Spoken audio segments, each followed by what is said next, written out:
9 de la mañana, 29 minutos. Está con nosotros el doctor Alfredo Negrete Talenti. Él es actualmente el director del Centro de Estudios Sociopolíticos de la Universidad de Cotec. Anteriormente ha sido hasta secretario general de la administración.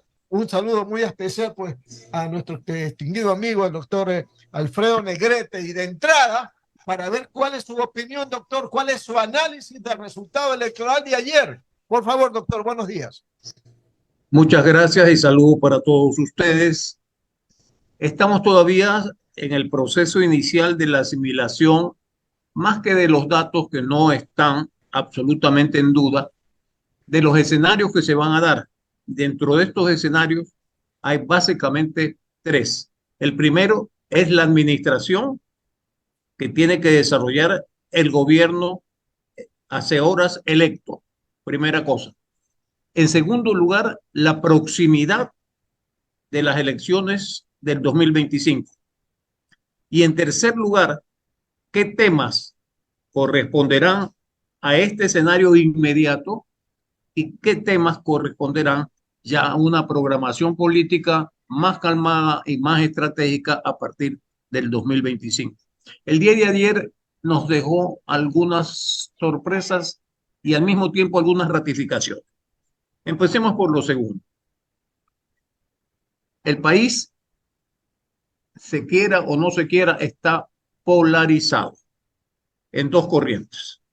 Una corriente que, para respetar el nombre de su creador, se podría denominar el correísmo, y otra corriente que se ha ido acumulando y que se puede denominar el anticorreísmo. Lo grave para el Ecuador es que no existe una tercera posición en virtud de la cual un partido político, un movimiento político o un liderazgo surja con características del uno y del otro. Por un lado, necesitamos lo que Daniel Noboa, el presidente electo, ha aportado al escenario político nacional, que son una ventana a nuevos tiempos. Y no solo una ventana, una necesidad a los nuevos tiempos. Porque ya del anterior estaba absolutamente agotado y era muy peligroso cuando en una democracia se agotan las posibilidades internas. Y en segundo lugar, porque surge como una necesidad la emergencia de partidos y líderes que puedan asumir la responsabilidad de llevar a un Ecuador no solamente por algunos meses, como fue el gobierno actual y como el que va a ser inmediatamente, sino por 4 años, con la debida planificación, con la debida concertación, para asegurar parámetros fijos y estables a los que tiene derecho el pueblo ecuatoriano que sigue votando por la democracia.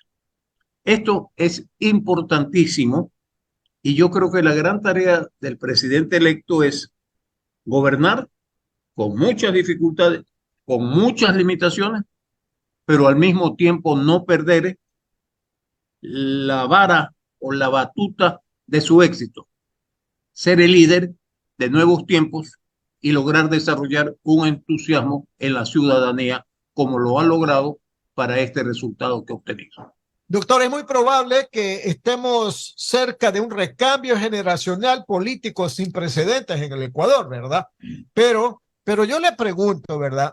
Esta juventud sin experiencia, ¿cómo va a enfrentar los grandes desafíos del país en este momento? Que no solamente son políticos, son problemas económicos graves, problemas de la seguridad tremendamente graves, problemas del seguro social tremendamente graves, problemas del niño tremendamente graves. O sea, se necesita de la juventud, pero también de la experiencia. ¿Cómo hacerlo, doctor?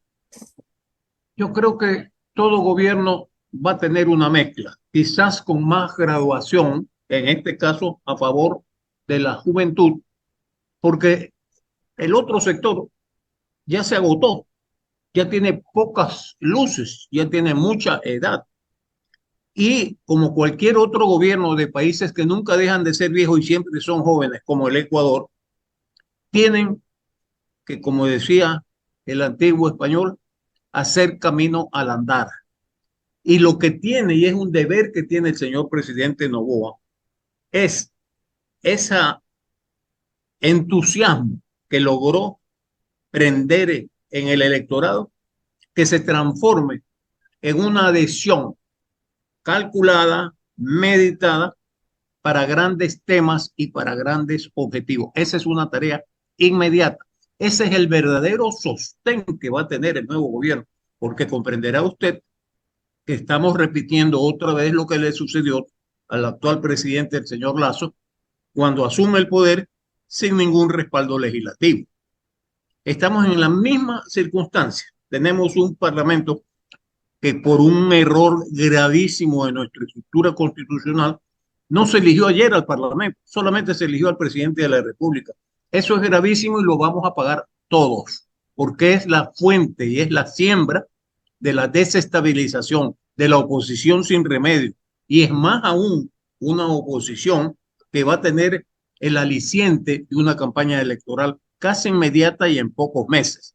Entonces, con todas estas cosas, tiene que buscar el señor presidente Noboa mantener ese aliento, renovarlo, vender alguna ilusión, ya no para ganar unas elecciones, sino para gobernar. Muy difícil, pero se puede.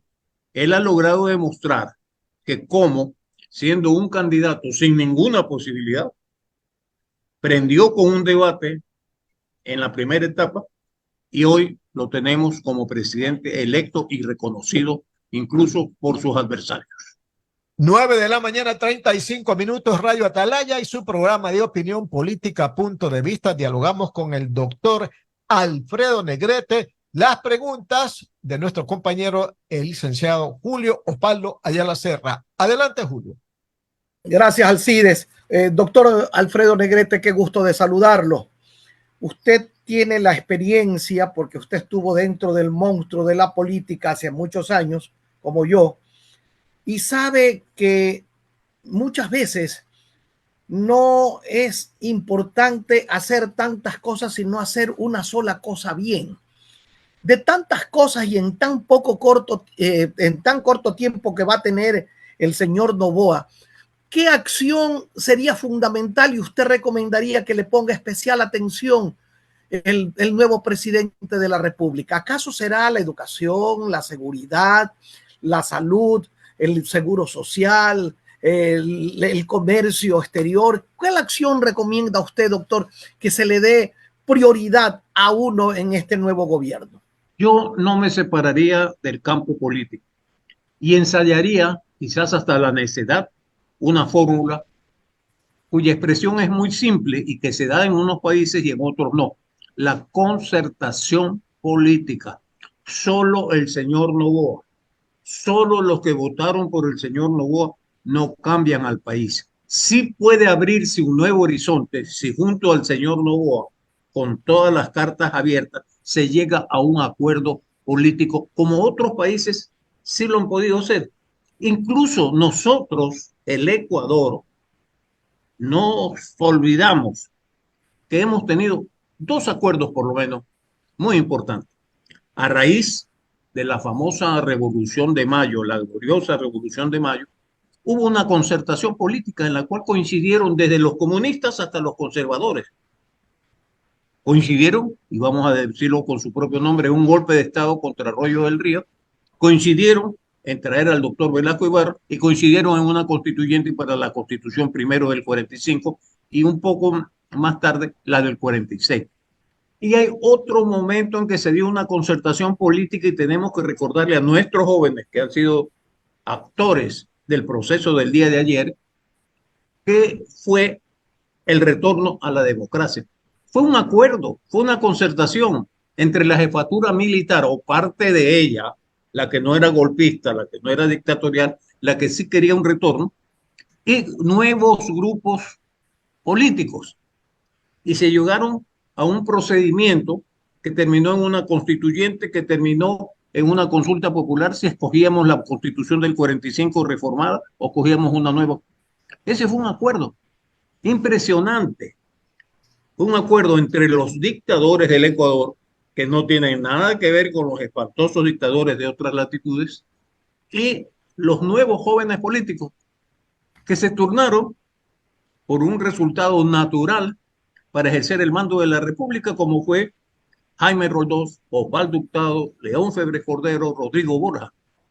Eso nacieron de ese acuerdo, de los acuerdos del retorno a la democracia. Es decir, nosotros en la historia sí podemos, sí hemos experimentado, y ahora estamos a la urgencia, a tal extremo, y en eso sí permítanme incluirme dentro de los fanáticos de posiciones políticas para decir, sin concertación no hay democracia. Sin concertación en este momento no hay posibilidad de que el gobierno del 25 sea estable. Es más, sin concertación en el Ecuador, con todas las reglas, tipo Pacto de la Moncloa en España, tipo la victoria de la oposición frente a Pinochet, sin un acuerdo de esa naturaleza y esa trascendencia, la democracia está mucho más que en juego. La democracia ya está rodando la vuelta de la ruleta. Doctor Negrete, pero yo estoy muy de acuerdo con usted en la necesidad de acuerdos políticos fundamentalmente, pero en el Ecuador han durado tan poco. Lo del 28 de mayo duró tan poco porque a los pocos tiempos ya nos estábamos despedazando. El regreso a la democracia del año 79, usted recuerde que todavía no se posicionaba Roldós y ya estaban peleando con Asad Bucarán y duró tan poco el asunto, ¿no? Es decir, que es que tenemos una tendencia a desunirnos antes que a unirnos. No podemos encontrar puntos de encuentro. ¿Cuál es el problema que tenemos los ecuatorianos con esto? Sería fácil decir que falta de madurez, pero veamos el lado constitucional. A raíz del proceso de la revolución del 28 de mayo, hubo una constituyente y hubo una constitución del 45 que no duró más que un año. Pero en cambio, la constitución de 1946 llegó a durar décadas. Ese ya es un resultado político de estabilidad que se dio por mucho tiempo y que fue beneficiario el pueblo del Ecuador. Y la otra situación se dio con la constitución. Doctor, perdóneme, pero duró décadas, pero con una inestabilidad gubernamental. Acuérdese cuántas veces se cayó Velasco Ibarra, pues. Velasco Ibarra se cayó, pero no se cayó. La única vez que no se cayó Velasco Ibarra fue en ese periodo. No se cayó el doctor Camilo Ponce, volvió el doctor Velasco Ibarra y ahí se cayó. O sea, tuvimos como 12 años nosotros, y eso es importante para la historia del Ecuador, que es tan precaria, tener 12 años. Y el otro momento que fue importante fue después de la última dictadura, en que se creó una constitución que duró quizás un poco más, pero fue un punto de referencia. Debemos quizás exagerar en nuestro optimismo, pero los ecuatorianos acostumbrados, más o menos, con muchos reparos, a vivir en un marco constitucional, no un marco dictatorial. O sea, los ecuatorianos sí tenemos en nuestro haber algunas cosas que vale considerar y que deben considerar los señores jóvenes, que ahora son el futuro y son las urnas del Ecuador, como lo demostraron el día de ayer. Hay momentos en los cuales en el Ecuador podemos sacar el pecho y decir, hemos tenido y tenemos gravísimos problemas. Tenemos el de la criminalidad, tenemos el de la corrupción, tenemos un niño que no explota, pero ya sabemos lo que es el niño. Pero somos un país que con todos nuestros miedos, con todos nuestros temores, somos un país de una historia política pacífica. No hemos tenido el horror en materia política. Y por favor, eso tenemos que ponerlo, decirle a los contadores de la historia que nos lo pongan en el haber a los ecuatorianos. O sea, sí tenemos un valor. Lo que pasa es que muchas veces teniendo el valor usted no sabe que ese valor debe tener conciencia y debe ser la siembra, debe ser la semilla de nuevos procesos. Ojalá que la votación del día de ayer para uno y otro candidato, que también hay que destacar, fue una votación pacífica, fue una votación reconocida. Hace mucho tiempo que no observábamos un proceso electoral en que no se pida la revisión de votos, que se vuelvan a abrir las urnas. No, hubo un triunfador, un extraño triunfador, que era de la costa y triunfó básicamente en la sierra.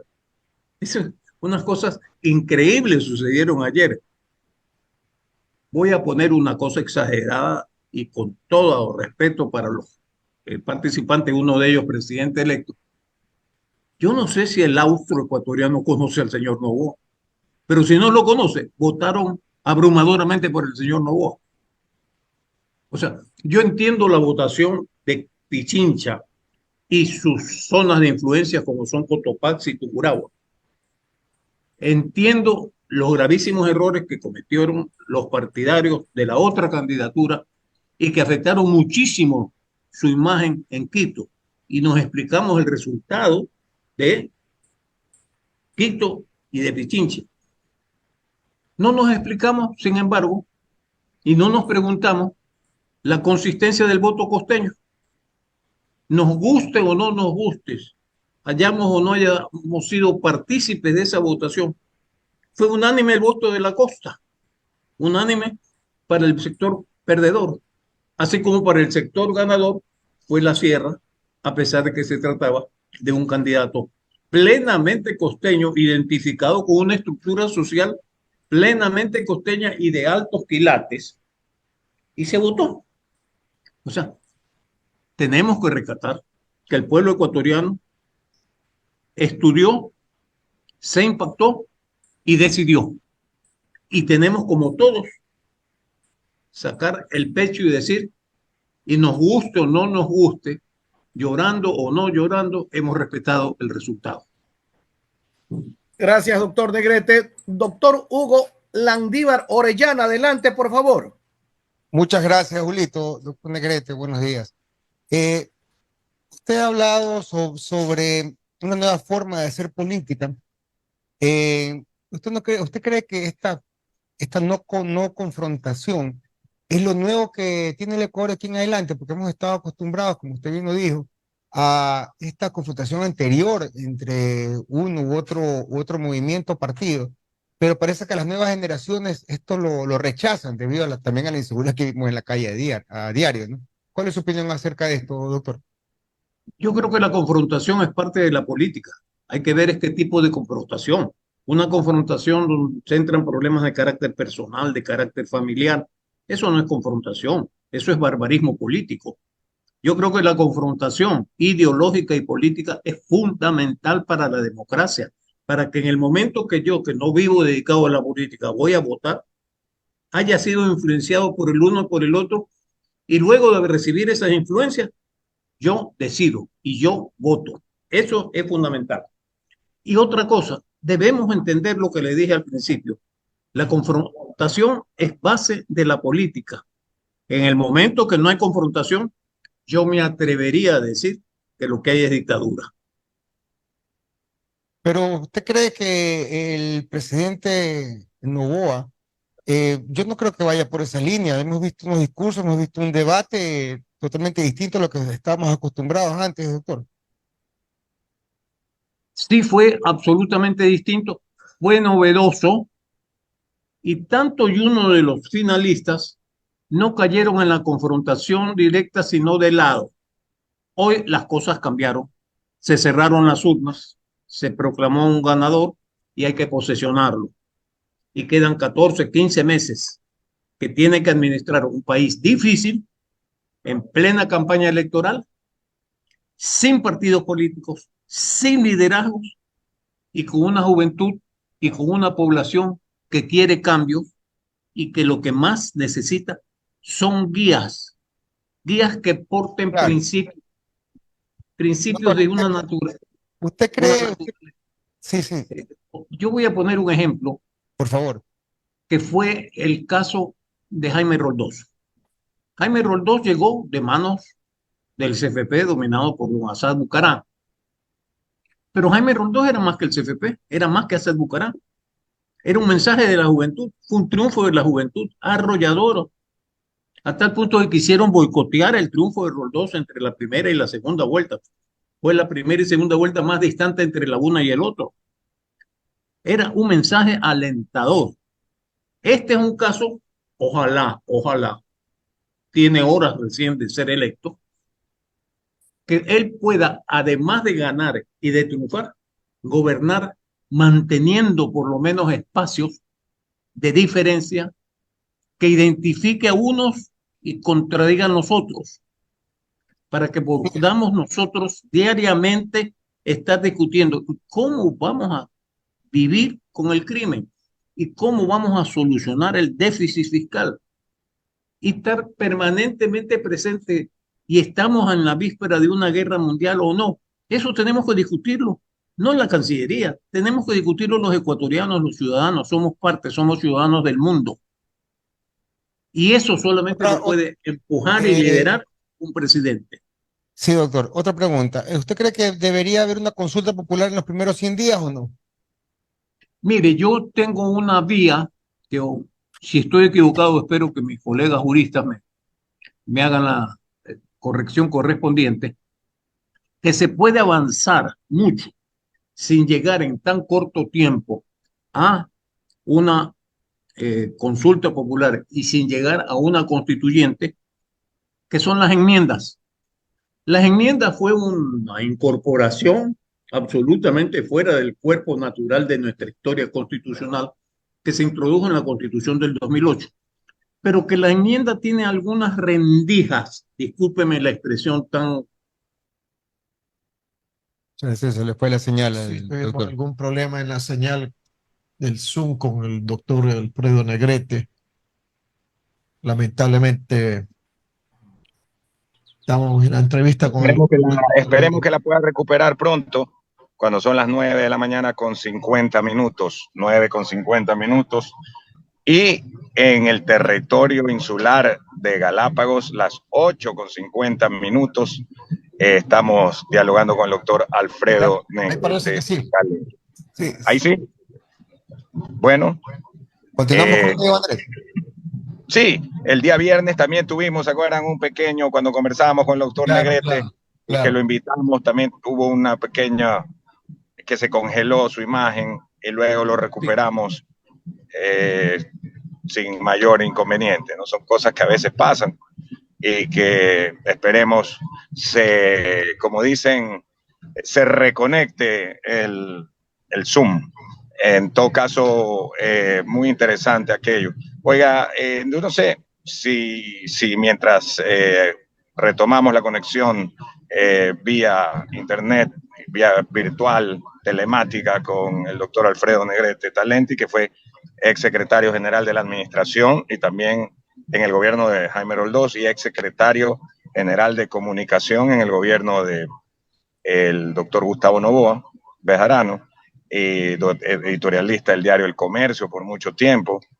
También fue director de noticias y contenidos de Coavisa y hoy es el director del Centro de Formación Política de la Universidad de Ecotec. Antes de eso, oiga, para comentarle a mi querido Julio, yo estaba ayer de tarde comentando, Julito, con el sociólogo Stalin Poveda, no sé, Julio, si me escuchas, que así como llegaban ayer helicópteros allá a Olón, le dije, sociólogo, cuando usted vaya allá a Palmar, llegue en helicóptero también. ¿Qué le parece? Debería ser y bien acompañado de paso, porque normalmente viene solo y debe traer algo bueno, ¿no? ¿No le parece? Pero me parece totalmente cierto lo que usted dice. Y no solamente, digamos, cosas que va a cocinar, porque todos sabemos que el hombre es un gran chef, sino que sea pues un muy buen material que esté llevando algo para... que se coma crudo también. Puede ser ostras, por ejemplo, ¿no? Puede ser ostras. O como él dice, un sushi. Ya parece que esperamos la comunicación, ingeniero, con el doctor Alfredo Negrete. Magnífico. Entonces, luego continuamos con la llegada en helicóptero del sociólogo a Palmar. Vamos con las preguntas de Hugo Landívar y luego continúo yo con el doctor. Pregunta, Andrés. Ok, perfecto. Alfredo, una pregunta le quería hacer. No sé si ahí sí nos está escuchando sin problema. Sin problema. Ya, magnífico. Esto de que le ocurrió al gobierno de Guillermo Lasso, de que el actual presidente saliente en los próximos meses llevó a muchos funcionarios, digamos, subalternos suyos, porque así es, que trabajan con él en el sector privado y que no conocían el sector público. Él tampoco, porque nunca había estado en ningún cargo de elección popular, digamos, había estado, era en la gobernación y de ministro de Economía un mes. Y esto es algo que no debería hacer Daniel Noboa, es decir, no llevar subalternos, no llevar empleados, pongámoslo así, crudamente, del grupo Noboa. Usted me pregunta, yo le diría, independientemente de dónde venga, la obligación de cualquier mandatario, y particularmente de este mandatario electo el día de ayer, es traer a personas capaces e idóneas. Al último le pondría yo la experiencia. Yo, si miro los primeros gabinetes que tuve la oportunidad de observar directamente desde las funciones públicas, eran profesionales de primera categoría. Y voy a señalar un nombre de mucho prestigio y de mucho recuerdo en el Ecuador, que fue ministro de gobierno del presidente Rondón y el presidente Hurtado después, el doctor Carlos Feró Blum. ¿Quién podría decir que el doctor Carlos Feró Blum no era un hombre de altísimo prestigio, no solamente en el campo de la jurisprudencia, sino en el cambio de la vida pública de una sociedad? Nadie. Y no había tenido ninguna experiencia, había sido rector de la Universidad de Guayaquil y nada más. Y así como él, muchos funcionarios fueron, venían del sector privado. Ni Roldós tenía una empresa, ni Gustavo que yo conozca tenía una empresa, pero se rodearon de personas que venían del sector privado sin experiencia y fueron extraordinarios. Como se decía en esa época, integraron gabinetes de lujo y fueron ellos de lujo. Nunca me podré olvidar, y ojalá el pueblo ecuatoriano no se olvide, que coincidió una vez que los principales funcionarios del Estado eran Edmundo Durán Díaz en la Fiscalía, el doctor Nicolás Parducci en la Procuraduría, el doctor Hugo Ordoño en la Contraloría General. Y era una democracia que nacía, una democracia que venía después de un gabinete de lujo, pues, ¿no? Impresionante. O sea, los traigan de donde traigan. Lo primero, capacidad e idoneidad. Y si hay experiencia, bien.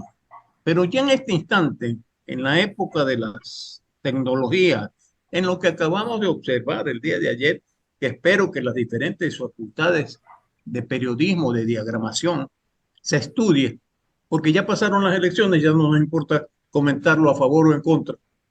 Pero, por ejemplo, el famoso muñeco de la campaña del presidente Noboa fue algo impresionante, pues un éxito profesional. ¿Quién lo hizo? ¿Dónde se hizo? ¿Cómo pudieron proyectar una fotografía a esa distancia? ¿Y cuál fue el arte para que todo el mundo andara con su muñeco de un lado para otro lado? El primer capítulo de la victoria del presidente Noboa es el muñeco, o que, como se llama, el cartón, ¿no? Digo muñeco porque es lo más fácil para identificarlo. Claro, realmente el cartón fue un éxito tremendo, mucho, incluso más que lo que ya había sido un éxito, que fue, ¿se acuerda los zapatos rojos de Guillermo Lasso? Que también fue un éxito. Sí, sí fue de ese éxito yo no me acuerdo, es más, eh, tengo consideraciones personales con el presidente Lasso, pero no quisiera imaginármelo con zapatos rojos, no quisiera. Le tengo cariño y le tengo respeto, pero sin zapatos rojos. Claro. Oiga, doctor, vamos a hacer una breve pausa y le pedimos que nos espere un momentito. Hacemos una breve pausa cuando son las 9 de la mañana con 58 minutos, 9:58, y regresamos.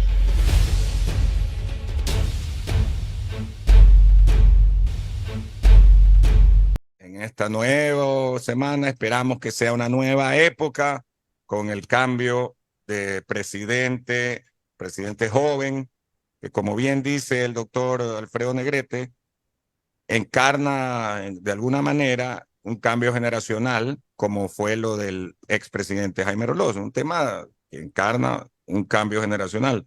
Y no lo quiero hacer comparaciones que dicen, uy, ya se exageró Andrés Mendoza, porque yo es que yo no soy fanático de Daniel Noboa, voté por él, sí, pero no es que soy fanático de Daniel Noboa, recién lo conocí en esta campaña. Pero sí quiero decir, así pasó también en Estados Unidos con John F. Kennedy. La generación de Kennedy estaba feliz con un presidente joven. Cuando lo matan, la gente siente pero un golpe a su generación.